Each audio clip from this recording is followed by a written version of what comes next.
Israel ആക്രമണത്തിൽ Iran ഏതാണ്ട് വശം കിട്ടുമെന്ന് വേണമെങ്കിൽ പറയാം. കാരണം ഇസ്രയേൽ അവരുടെ സമ്പദ് വ്യവസ്ഥയുടെ അടിത്തറയായ എണ്ണ നിക്ഷേപ കേന്ദ്രങ്ങളിലേക്ക്, ഓയിൽ പാടങ്ങളിലേക്കൊക്കെയാണ് പ്രധാനമായും ആക്രമണം നടത്തിയത്. അതായത് ബുഷ്വർ പ്രവിശ്യയിലെ പാൾസ് റിഫൈനറി ആക്രമിച്ചതോടുകൂടി സമീപത്തുള്ള എണ്ണ ഉൽപ്പാദന കേന്ദ്രങ്ങളുടെ എല്ലാം തന്നെ പ്രവർത്തനം തടസ്സപ്പെട്ടു. ആ രീതിയിൽ ഇറാനെ സാമ്പത്തികമായി തകർക്കാൻ ഇസ്രയേൽ ശ്രമം നടത്തുന്നു. അപ്പോൾ ഇസ്രയേലിന് കാര്യങ്ങൾ കൃത്യമായിട്ട് മനസ്സിലായിട്ടുണ്ട്. കാരണം ബെഞ്ചമിൻ നെതന്യാഹു ഇറാനെ തീർക്കാതെ തങ്ങളുടെ ഒരു നീക്കം, യുദ്ധം അവസാനിപ്പിക്കില്ല. കാരണം കഴിഞ്ഞ ദിവസം തന്നെ 50 യുദ്ധവിമാനങ്ങൾ 80 സ്ഥലങ്ങളിലാണ് ഇറാനിൽ ആക്രമണം നടത്തിയത്. ഇതോടുകൂടി ഇറാൻ ജനത അവിടെ നിന്ന് ഓടിപ്പോവുകയാണ്. കാരണം നേരത്തെ തന്നെ പറഞ്ഞിരുന്നു, ഞങ്ങൾ ഇറാനിൻ്റെ ആയുധ സംഭരണശാലകൾ, ആയുധ നിർമ്മാണ കേന്ദ്രങ്ങൾ, ആണവ കേന്ദ്രങ്ങൾ ഇവയെ ആക്രമിക്കാൻ പോകുന്നു. അതുകൊണ്ട് അതിന് സമീപത്ത് താമസിക്കുന്ന ഇറാൻ ജനത, അവിടേക്ക് ഇനി താമസമാകാൻ ആഗ്രഹിക്കുന്ന ആളുകൾ, ഇവരെല്ലാം തന്നെ എത്രയും പെട്ടെന്ന് പലായനം ചെയ്യണം. കാരണം ഞങ്ങൾ അവിടെ കടുത്ത ആക്രമണം നടത്തുമ്പോൾ നിങ്ങൾക്ക് ജീവൻ നഷ്ടപ്പെടാൻ സാധ്യതയുണ്ട്. അപ്പോൾ ഈ ഭീഷണി ഭയന്ന് ഇറാൻ ജനത ഇപ്പോൾ ഗ്രാമീണ മേഖലയിലേക്ക്, റൂറൽ മേഖലയിലേക്കൊക്കെ പോവുകയാണ്. ഇത് അയത്തുള്ള അലി ഖമനേയി മനസ്സിലാക്കുന്നുണ്ട്. അതുകൊണ്ട് തന്നെ പ്രസിഡന്റായ പെസഷ്കിയാനെ മുന്നിൽ നിർത്തിക്കൊണ്ട് അടുത്ത തന്ത്രത്തിനൊരുങ്ങുകയാണ് ഖമനേയി. അടുത്ത തന്ത്രം എന്ന് പറയുന്നത് ഇസ്ലാമിക് ആർമി രൂപീകരിക്കാനുള്ള ഒരു നീക്കമാണ്. അതായത് ഇസ്ലാമിക രാജ്യങ്ങൾക്കൊക്കെ എല്ലായ്പ്പോഴും പിന്തുണ നൽകുന്ന തുർക്കിയെ കൂട്ടുപിടിച്ച് പാകിസ്ഥാനുമായിട്ട് ചേർന്ന് സൗദി പിന്തുണയോടെ ഒരു ആർമി, അപ്പം ഇസ്ലാമിക രാജ്യങ്ങളുടെ പിന്തുണ നേടിയെടുത്താൽ, അങ്ങനെ ഒരു ആർമി രൂപീകരിച്ചാൽ ഇസ്രയേലിൻ്റെ ആക്രമണങ്ങളെ പ്രതിരോധിക്കാം. നമുക്കറിയാം എത്രയോ കാലമായിട്ട് സൗദിയും ഇറാനും തമ്മിലുള്ള ബന്ധമൊന്നും അത്ര നല്ലതല്ല. മാത്രമല്ല ഇസ്രയേൽ ഇറാന് നേരെ കടുത്ത ആക്രമണം നടന്ന് ഒരു ദിവസം കഴിഞ്ഞ സമയത്ത് പോലും അറബ് രാജ്യങ്ങൾ ഇറാനെ അനുകൂലിച്ച് ഒരു പ്രസ്താവന പോലും ഇറക്കിയില്ല. വ്യക്തമാകുന്ന ഒരു കാര്യം എന്ന് പറയുന്നത്, ഇസ്രയേൽ ഇറാനെ ആക്രമിച്ചാൽ അറബ് രാജ്യങ്ങൾ ഏതാണ്ട് ഇസ്രയേലിനൊപ്പം നിൽക്കും. അതുകൊണ്ടാണ് ബെഞ്ചമിൻ നെതന്യാഹു പറയുന്നത് 100% ജൂതന്മാരെ ഉന്മൂലനം ചെയ്യാൻ വേണ്ടി ഇറാൻ ആണവായുധങ്ങൾ നിർമ്മിക്കുകയായിരുന്നു. അതുകൊണ്ടാണ് ഞങ്ങൾ അങ്ങോട്ടേക്ക് ആക്രമണം നടത്തിയത്. ഇറാൻ ഞങ്ങൾക്ക് നേരെ വലിയ ആക്രമണം നടത്തുന്നു.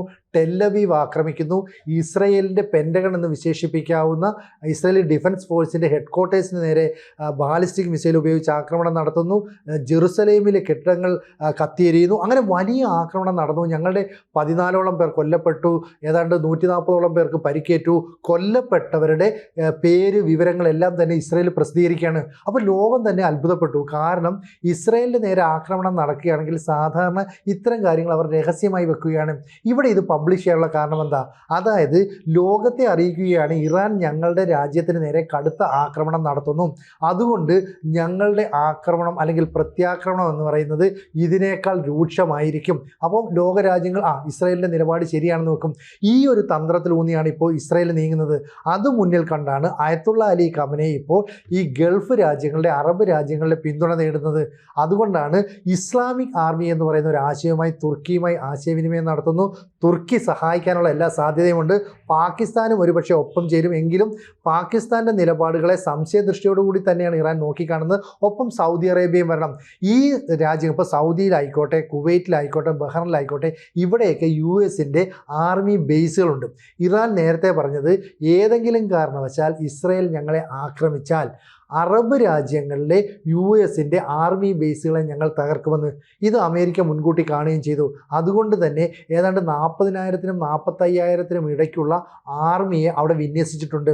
മാത്രമല്ല ബാലിസ്റ്റിക് മിസൈലുകളെ പ്രതിരോധിക്കാൻ കഴിയുന്ന യുദ്ധക്കപ്പലുകൾ ഉൾപ്പെടെ ഇപ്പോൾ അറബ് മേഖലയിലേക്ക് നീങ്ങുന്നുണ്ട്. ഇത് വളരെ ഗൗരവത്തോടെയാണ് അവർ കാണുന്നത്. അതായത് USS തോമസ് ഹഡ്നർ എന്ന് പറയുന്ന യുദ്ധക്കപ്പൽ അറബ് മേഖലയിലേക്ക് നീങ്ങുന്നതിൻ്റെ പ്രധാന കാരണം ബാലിസ്റ്റിക് മിസൈലുകൾ ഉപയോഗിച്ച് ഇറാൻ തുടർച്ചയായി ഇസ്രയേലിലേക്ക് ആക്രമണം നടത്തുന്നു. അവിടുത്തെ അയൺ ഡോമിന് എല്ലാ മിസൈലുകളെയും ഡ്രോണുകളെയും പ്രതിരോധിക്കാൻ സാധിക്കുന്നില്ല. അതുകൊണ്ടാണ് ഇത്തരത്തിലുള്ള വ്യോമ പ്രതിരോധ സംവിധാനമുള്ള USS തോമസ് ഹഡ്നർ അങ്ങോട്ടേക്ക് നീങ്ങുന്നത്. USS കാൾ വിൽസൺ അറേബ്യൻ കടലിൽ എത്തിയിട്ടുണ്ട്. അതുപോലെ US നിമിറ്റ്സ് കാരിയർ എന്ന് പറയുന്ന യുദ്ധക്കപ്പൽ ഇൻഡോ പസഫിക് മേഖലയിൽ നിന്ന് അറേബ്യൻ സീയിലേക്ക് വന്ന് നിലയുറപ്പിക്കുന്നു. USS ജോർജ് വാഷിങ്ടൺ ജപ്പാൻ തുറമുഖത്തു നിന്ന് പുറപ്പെട്ടു. ചുരുക്കം പറഞ്ഞാൽ യുദ്ധക്കപ്പലുകളെല്ലാം തന്നെ അറബ് മേഖലയിൽ വിന്യസിക്കപ്പെട്ടത് ബെഞ്ചമിൻ നെതന്യാഹുവിന് വലിയ പിന്തുണ നൽകാനാണ്. എന്നിട്ട് ട്രംപ് പറയുന്നു നമുക്ക് യുദ്ധം അവസാനിപ്പിക്കണം, ഇരു രാജ്യങ്ങളും സംയമനം പാലിക്കണം.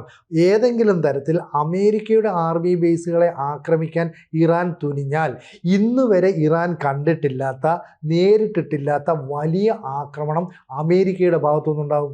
അപ്പോൾ ഇറാൻ ഇപ്പോൾ പറയുന്നുണ്ട് കൃത്യമായിട്ട്, കാരണം ഇസ്രയേലും അമേരിക്കയും കൂടെ ചേർന്നുള്ള ഓപ്പറേഷനാണ് ഇവിടെ നടത്തിയത്. ഓപ്പറേഷൻ റൈസിംഗ് ലയൺ എന്ന് പറയുന്നത് ഇരു രാജ്യങ്ങളുടെയും സംയുക്ത പ്ലാനായിരുന്നു.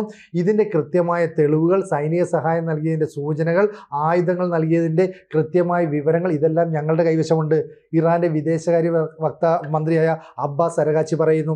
അപ്പോൾ ഇത്തരത്തിൽ കാര്യങ്ങളൊക്കെ വളരെ വ്യക്തമായിട്ടും ട്രംപ് പറയുന്നു ഞങ്ങൾക്കിതിൽ പങ്കാളിത്തമില്ല. മറ്റ് ചില ഇടനിലക്കാർ വഴി സന്ദേശം അയക്കുന്നു ഇത് ഇസ്രയേലിൻ്റെ അല്ലെങ്കിൽ ബെഞ്ചമിൻ നെതന്യാഹുവിൻ്റെ ഒറ്റയ്ക്കുള്ള ഒരു നീക്കമായിരുന്നു എന്നും. പക്ഷേ അത് വിശ്വസിക്കുന്നില്ല എന്ന് ഇവർ പറയുന്നു. ഇപ്പോൾ ഇസ്രയേൽ പ്രതിരോധ മന്ത്രിയായ കാറ്റ്സ് തന്നെ പറയുന്നത് ഞങ്ങൾ ഇസ്രയേലുകാർക്ക് ജീവിക്കണം, ഞങ്ങൾ അതിജീവനത്തിന് വേണ്ടിയിട്ടാണ് ശ്രമിക്കുന്നത്. ഇപ്പം ഞങ്ങളുടെ നേരെ 200ഓളം മിസൈലുകൾ ഒരുമിച്ചാണ് ഇറാൻ അയച്ചിട്ടുള്ളത്. ഈ 200ന് പകരം 20,000-ഓളം മിസൈൽ ഉണ്ടെങ്കിൽ ഇസ്രയേൽ എന്ന് പറയുന്ന രാജ്യത്തെ ഇല്ലാതാക്കും. അപ്പോൾ ജൂതന്മാരെ ഈ രാജ്യത്ത് നിന്ന്, ഈ ലോകത്ത് നിന്ന് ഉന്മൂലനം ചെയ്യുകയാണ് ഇറാൻ്റെ ആത്യന്തിക ലക്ഷ്യം. ഇത് ഞങ്ങൾ തിരിച്ചറിയുന്നു. അതുകൊണ്ട് തന്നെ ആണവ ശക്തിയാകുന്ന ഒരു അറബ് രാജ്യം ഇനി വേണ്ട, ഒരു ഇസ്ലാമിക തീവ്രവാദത്തെ ഊട്ടി ഉറപ്പിക്കുന്ന അല്ലെങ്കിൽ ഊട്ടി വളർത്തുന്ന രാജ്യം വേണ്ട. അതുകൊണ്ട് ഞങ്ങൾ ഇറാനെ ഇവിടെ നിന്ന് തുടച്ചു മാറ്റും, അതിനുവേണ്ടി ആക്രമണം കടുപ്പിക്കും. അതുകൊണ്ടാണ് കഴിഞ്ഞ ദിവസം ഇറാൻ്റെ ഇൻ്റലിജൻസ് മേധാവിയായ ബ്രിഗേഡിയർ മുഹമ്മദ് ഖസമിയെ കൃത്യമായിട്ട് ടാർഗറ്റ് ചെയ്ത് കൊലപ്പെടുത്തി. അതുപോലെ തന്നെ ഡെപ്യൂട്ടി കമാൻഡറായ ജനറൽ ഹസൻ മൊസഗിയെയും കൊലപ്പെടുത്തി. ഈ 2 ആക്രമണങ്ങൾക്ക് പുറമെ ആണവ ശാസ്ത്രജ്ഞന്മാരെയും കൊന്നു. അപ്പോൾ ഇസ്ലാമിക ആർമി സംഘടിപ്പിച്ച് അല്ലെങ്കിൽ സ്വരൂപിച്ച് ഏതെങ്കിലും തരത്തിൽ ഇസ്രയേലിനെ പ്രതിരോധിക്കാമെന്നാണ് ഇപ്പോൾ ഇറാൻ കരുതുന്നത്. ഇനി മറ്റൊരു നീക്കമെന്ന് പറയുന്നത് ഈജിപ്തിനെയും ഖത്തറിനെയും ഒക്കെ മുന്നിൽ നിർത്തിക്കൊണ്ട് ഒരു ഒത്തുതീർപ്പ് ചർച്ചയിലേക്ക് പോകാം. അതായത് ഇസ്രയേൽ വെടിനിർത്തലിന് തയ്യാറാവുകയാണെങ്കിൽ ഇറാനും പിൻവാങ്ങാമെന്ന് പറയുന്നു. കാരണം ആയത്തുള്ള അലി ഖമനേയി ഭയപ്പെടുന്നു. സൈനിക മേഖല ഏതാണ്ട് തകർന്നു, സമ്പദ് വ്യവസ്ഥയുടെ നട്ടെല്ലൊടിഞ്ഞു, സൈനിക മേഖലയെ നയിക്കേണ്ട തലവന്മാരെ ഒന്നൊന്നായിട്ട് ഇസ്രയേൽ കൊന്നു നീർക്കുന്നു. ഇനി പിടിച്ചു നിൽക്കണമെങ്കിൽ മറ്റ് രാജ്യങ്ങളുടെ പിന്തുണ വേണം. കാരണം ഏത് നിമിഷം വേണമെങ്കിലും ഫ്രാൻസ്, അതുപോലെ തന്നെ UK, അമേരിക്ക തുടങ്ങിയ രാജ്യങ്ങളൊക്കെ തന്നെ ഇസ്രയേലിനൊപ്പം നിലകൊള്ളുമെന്ന കാര്യത്തിൽ സംശയം വേണ്ട. കൂടെ നിൽക്കുമെന്ന് പ്രതീക്ഷിക്കപ്പെട്ട റഷ്യയുടെ ഭാഗത്തുനിന്ന് ഇതുവരെ അനുകൂലമായ നിലപാടുണ്ടായിട്ടില്ല. ചൈന പിന്തുണയ്ക്കുമോ എന്നറിയില്ല. അതുകൊണ്ട് തന്നെ ഇസ്ലാമിക് ആർമി രൂപീകരിച്ച് ഇസ്രയേലിനെ പ്രതിരോധിക്കാൻ കഴിയുമോ എന്നാണ് ആയത്തുള്ള അലി ഖമനേയി ചിന്തിക്കുന്നത്. അതുകൊണ്ട് പെസഷ്കിയാനെ ഉപയോഗിച്ചുകൊണ്ട് ചില നീക്കങ്ങൾ ഇപ്പോൾ ഇറാൻ്റെ ഭാഗത്തുനിന്ന് നടത്തുന്നുണ്ട്. ഇസ്ലാമിക ആർമി രൂപീകരിക്കുന്നതുമായി ബന്ധപ്പെട്ട പല വാർത്തകളും ഇപ്പോൾ വിദേശ മാധ്യമങ്ങൾ വളരെ ഗൗരവത്തോടെ ചർച്ച ചെയ്യുന്നുണ്ട്.